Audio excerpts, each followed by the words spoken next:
The popular imagination often conjures images of the Dark Ages as a period of unremitting gloom, intellectual stagnation, and widespread scarcity following the grandeur of the Roman Empire.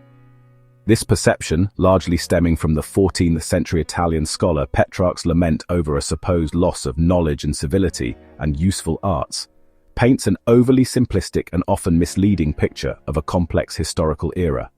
For the purposes of this exploration, the Dark Ages will refer primarily to the early Middle Ages, a period spanning approximately 500 to 1000 CE.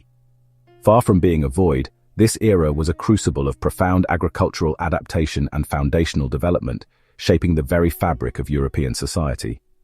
Agriculture during this time was not merely an economic activity, it was the absolute bedrock upon which medieval life was built. The ability to cultivate food dictated daily routines, structured social hierarchies, and determined the very possibility of survival for the vast majority of the population. This foundational role was tested by immense challenges that reshaped human interaction with the land. The 6th century, in particular, witnessed a dramatic decline in the European population, a catastrophic event driven by a confluence of environmental and biological disasters.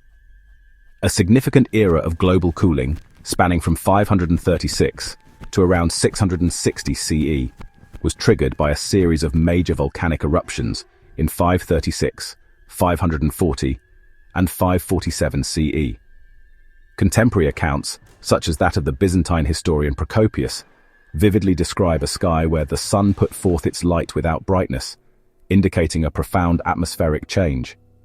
Summer temperatures across Europe plummeted by as much as 2.5 degrees Celsius, 4.5 degrees Fahrenheit, and the atmosphere remained dimmed by volcanic dust for a staggering 18 months, leading directly to widespread crop failures and devastating famines. Compounding this environmental crisis was the onset of the plague of Justinian, which emerged in 541 CE and recurred periodically until 750 CE. This devastating pandemic spread throughout Europe, claiming the lives of an estimated 25% of the population in both the Eastern Roman, Byzantine Empire, and Western and Northern Europe. The combined impact of this severe climatic cooling and the relentless plague resulted in severely reduced grain harvests. The demographic consequences were stark. The population on the Italian peninsula, for example, is estimated to have decreased from 11 million in 500 CE to 8 million in 600 CE, remaining at that depressed level for nearly 3 centuries. Furthermore, the political landscape was in flux. The end of the Carolingian Empire, 888 CE, saw a decline in the power of kings, and central authority became increasingly diminished. This fragmentation necessitated the development of localized power structures, which in turn profoundly influenced agricultural organization. Despite these immense challenges and the popular misnomer of darkness, this era was far from a period of mere survival in a void. Instead, it was a dynamic time characterized by profound adaptation, ingenuity, and foundational innovation in how people farmed and fed themselves. This period laid crucial groundwork for future agricultural and societal growth, demonstrating remarkable resilience in the face of overwhelming adversity. The darkness often associated with this period refers more to the political fragmentation and the loss of Roman infrastructure than to a complete absence of progress in the essential, life-sustaining activities of agriculture and food production. This understanding reframes the narrative from one of simple decline to one of resilience, transformation, and foundational development, highlighting the adaptive capacity of human societies under extreme pressure. The socio-economic landscape of medieval Europe, particularly from around 1000 CE onwards, was profoundly shaped by the feudal system and its primary agricultural unit, the manor. This structure emerged as a pragmatic response to the political instability and decentralized power that followed the collapse of the Western Roman Empire and the subsequent decline of central authority after the Carolingian Empire. In the absence of strong national governments, the manorial system provided a localized framework for defense, economic organization, and the maintenance of order. In Northern Europe, the agricultural population was typically organized into these manors, which were significant landholdings comprising several hundred or even thousands of acres. Each manor was presided over by a lord, who held ultimate authority over the land and its inhabitants. Often a Roman Catholic church with its resident priest was also an integral part of the manorial landscape, signifying the intertwined nature of spiritual and temporal power. The vast majority of people living on these manors were peasant farmers or serfs. Their primary role was to cultivate crops for their own sustenance. In return for the land they farmed and the protection provided by the lord, they were bound by a complex web of obligations. These typically included laboring directly for the lord and the church, or paying rent for their land, often in the form of a share of their harvest or through various services. It is important to differentiate serfdom from the chattel slavery that characterized the Roman Empire. While serfs were indeed tied to the land and could not leave their servitude without permission, their tenure on the land was generally secure. This meant that if the manor changed ownership, the serfs remained with the land. They possessed limited rights to property and were not bought and sold as mere chattels, unlike Roman slaves who were treated as property with no rights of personhood. The system of slavery largely died out in Western Europe by 1100 CE, suggesting an evolution in labor relations towards a more stable, albeit unfree form of agricultural labor that offered some security to the peasant in exchange for their output and labor. This shift can be interpreted as an adaptive response that provided a more sustainable model for agricultural labor in a period of demographic decline and instability. Peasants faced numerous taxes, restrictions, and obligations towards their lord. For instance, they were often required to pay a tax to fish in the lord's rivers or lakes.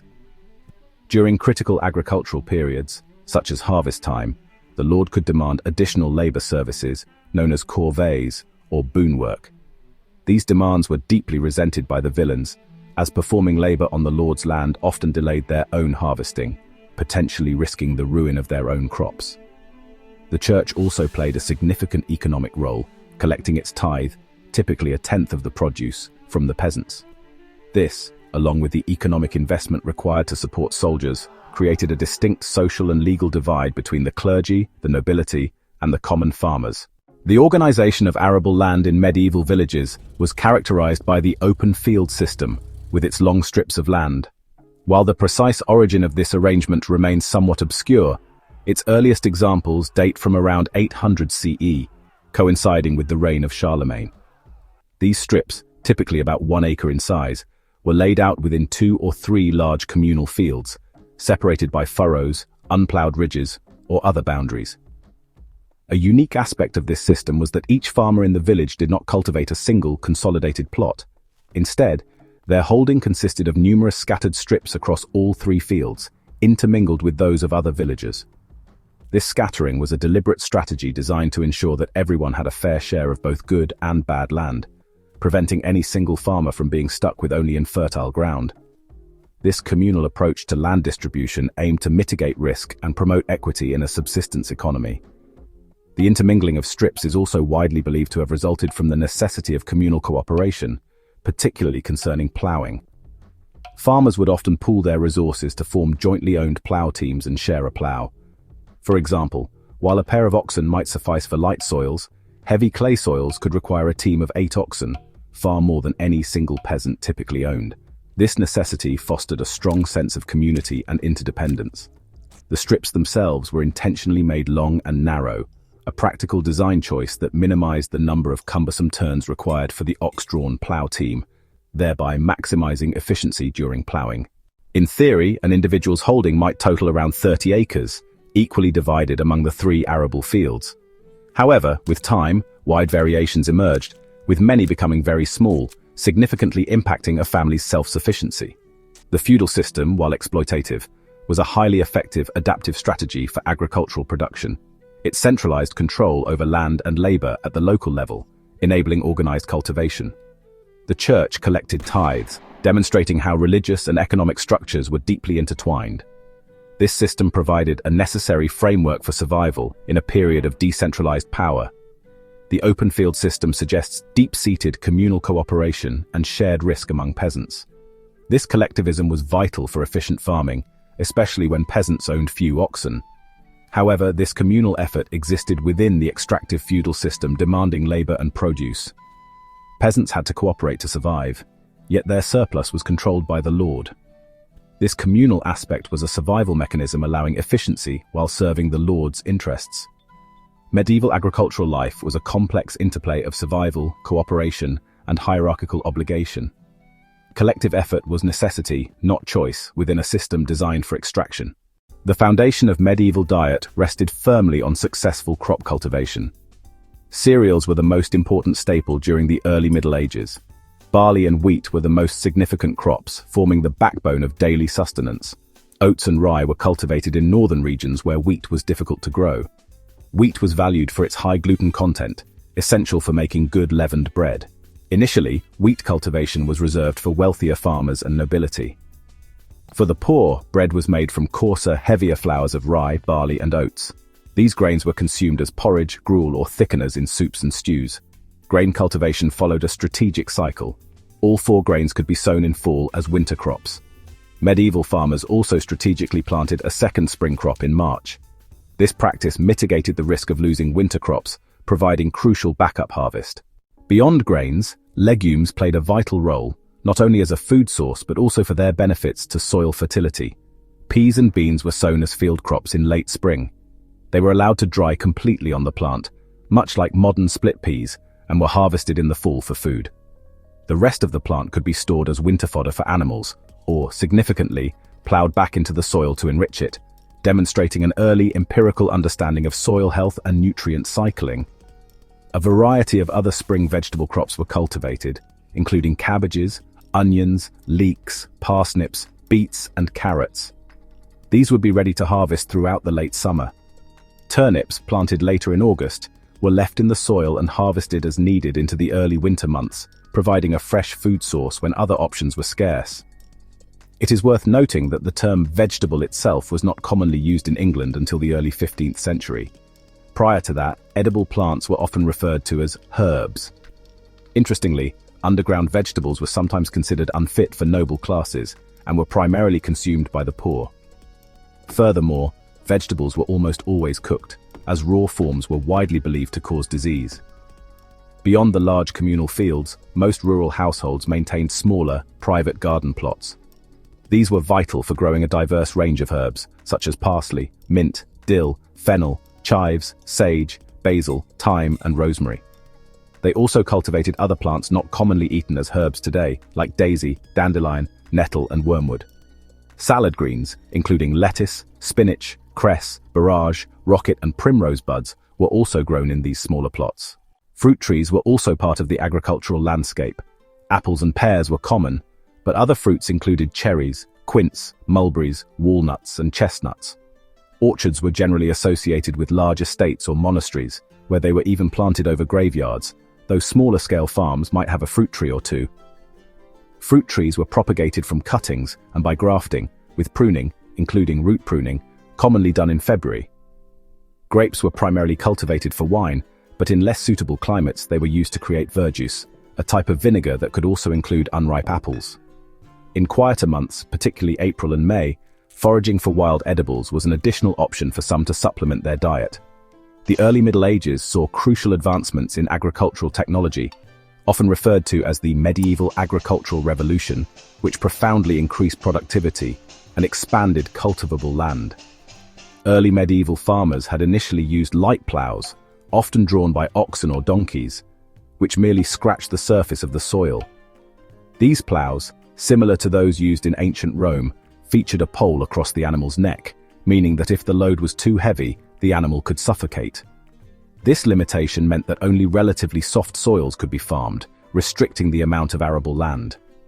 However, a series of interconnected inventions led to dramatic changes. A new kind of collar for horses and oxen was developed, resting on the animal's shoulders rather than its neck. This innovation allowed draft animals to draw much heavier loads without risk of suffocation, enabling the use of more powerful plows. This new heavy plow, known as the caruca, was capable of digging deeply into the soil and turning it over. This process brought air into the topsoil and refreshed its mineral and nutrient content, significantly improving soil quality. Larger versions of these plows could be equipped with wheels and, especially for heavy clay soils, might require a team of 8 oxen and a substantial crew to operate. Simultaneously, the increasing commonality of iron horseshoes dramatically enhanced the ability of horses to generate usable muscle power, making them more efficient draft animals. Iron plowshares, used in conjunction with the caruca, also proved more effective at digging through the soil. Beyond plows, other hand tools saw important, albeit slight modifications. A more effective axe made forest clearance easier and faster, expanding the cultivated area. The jointed flail supplanted the straight stick for threshing grain, and the scythe was more frequently used for mowing grass and reaping barley. These innovations, combined with the application of wind power to grain grinding through early windmills, all contributed to expanding the cultivated area and supplying food for a growing population. They dramatically increased the available animal power and significantly improved agricultural productivity, allowing for the cultivation of new areas, including previously unworkable rocky soils. This technological leap was a critical factor in the major expansion of farming populations further north and east in Europe between 1000 and 1300 CE, leading to a surplus of food that even encouraged a shift from payment in kind to cash rents, fostering the development of a cash economy. The agricultural revolution of this period was a systemic transformation, not merely a collection of isolated inventions. The horse collar made the heavy plough feasible, which in turn allowed for the cultivation of new, heavier soils. This period saw a critical shift from subsistence farming on limited land to a more productive system capable of supporting a growing population and even generating surpluses that fueled nascent market economies. For instance, the rigid padded horse collar was apparently invented in China. The broader context of Islamic agricultural advances, including hydraulic pumps and the export of crops like lemons and oranges to Europe, indicates that this period was not intellectually isolated. Agricultural progress in Europe was not solely an internal development, but benefited from a broader, often unacknowledged global exchange of ideas and technologies, challenging the notion of a self-contained dark period. Previously, European farmers tended to employ a two-field rotation, where one field was planted, while another lay fallow to recover its fertility for the next year. Starting around 1000 CE, farmers became more systematic about employing the three-field system. This system involved working with three linked fields. One field would be planted with wheat or rye, a second field would be planted with legumes, and the third field would be left fallow. Each year, the crops were rotated. The fallow field would be planted with grain, the grain field with legumes, and the legume field left fallow.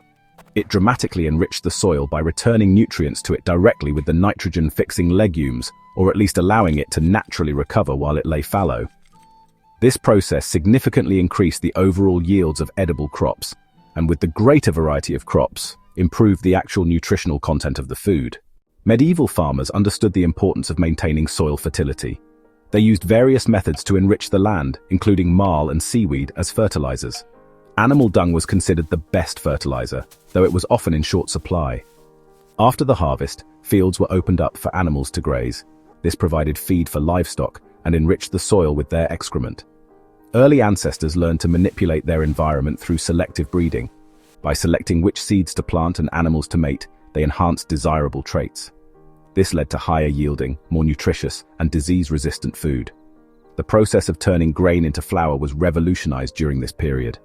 Windmills and watermills became common for grinding grains in the 11th century. A mill could grind 50 pounds of grain in half an hour versus a full day by hand. This innovation significantly reduced labor and increased food preparation efficiency. Livestock were indispensable partners in labor and providers of essential materials. Strategic animal management was a cornerstone of agricultural survival. Oxen and horses were crucial for plowing fields and hauling goods. Farmers preferred oxen because they were cheaper to feed, stronger, and could be eaten. Horses were faster and more efficient, but more expensive to maintain. Light soils needed 2 oxen, but heavy clay soils required 8 oxen. Peasants pooled their oxen to form shared plow teams, highlighting village interdependence. Ox herds worked tirelessly, guarding animals at night and returning them at dawn. Pigs were a cornerstone of the medieval diet, the main meat source for peasants. Pigs were cheap to keep, foraging freely in forests on acorns and beech nuts. Families slaughtered their pig in late autumn, around Martinmas in November. The processed meat provided crucial protein and fat through the lean winter months. Cattle were raised for multiple purposes: milk, meat, and as draft animals. Cows were typically bred in the fall to calve in early spring. Milking, cheese-making, and butter churning were active from April through September. To conserve precious winter feed, excess stock were often slaughtered in the fall. Sheep were incredibly versatile animals. They were raised extensively for their wool, which was a major cash crop in some regions, particularly in England.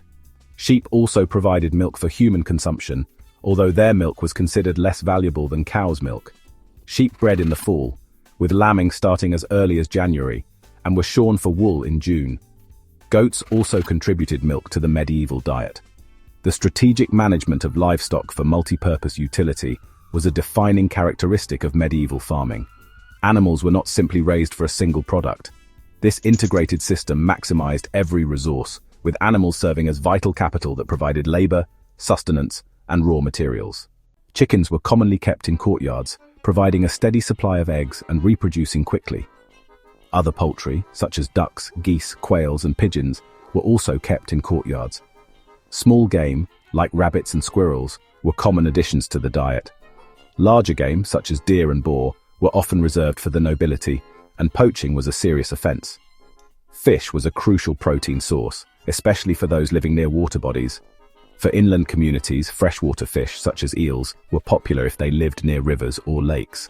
Salted or fermented herring was a very important animal food consumed widely across Europe. The extent of meat consumption among peasants is a subject of historical debate, with various sources presenting a nuanced picture. While some accounts suggest that peasants had a diet based around fish, eggs, and a variety of meat, and that people generally ate more meat and fat than is common today, other evidence clarifies that fresh meat was often a luxury or reserved for special occasions. Grains, stews, and porridge typically formed the bulk of the peasant diet. The observation that a lot of the grains grown weren't for them, but rather for the lord's trade and tithe, creates a compelling paradox. Peasants were the primary food producers, yet a significant portion of their grain output was not for their direct consumption. This implies that a substantial part of their diet had to come from other sources, including their private gardens, small livestock they could raise independently, and accessible wild resources like fish or small game. After the Black Death, bone collagen samples suggest that Europeans consumed more animal protein, such as beef, goats, chicken, sheep, and pork, rather than relying solely on cereals and grains. This shift was likely due to the drastic reduction in labor availability and the subsequent abundance of land, which made livestock raising more feasible for a smaller population. The peasant paradox highlights that the average medieval peasant diet was far from uniform. It was a dynamic, often precarious balance of staple grains, supplemented by whatever protein and vegetables could be acquired through subsistence farming, local resources, and occasional communal slaughter.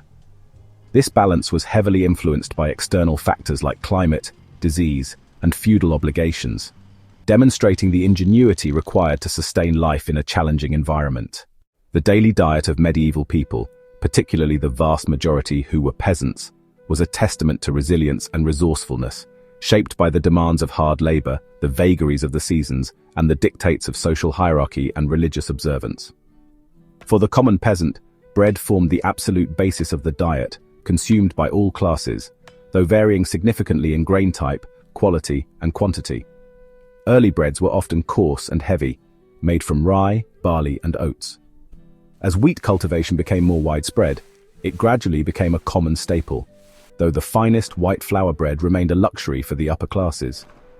Bread was typically baked in public ovens by specialist bakers, or in simpler homes over embers. A ubiquitous component of the medieval meal was pottage, a thick soup or porridge. This versatile dish was made with whatever ingredients were available: peas, oats, bran, other grains, vegetables, and meat, if it could be acquired. It was cooked in a large pot over an open fire, and often pieces of bread would be used to soak up the juices before consumption. Peas pudding, made from dried peas, was another common and nutritious dish. Peasants, engaged in heavy physical labor and enduring severe winter conditions, required a high caloric intake daily. Their diet was largely based on carbohydrates from grains. Protein was primarily derived from legumes such as beans, peas, and lentils, or from fish where available. Meat was a rarer treat, often reserved for special occasions.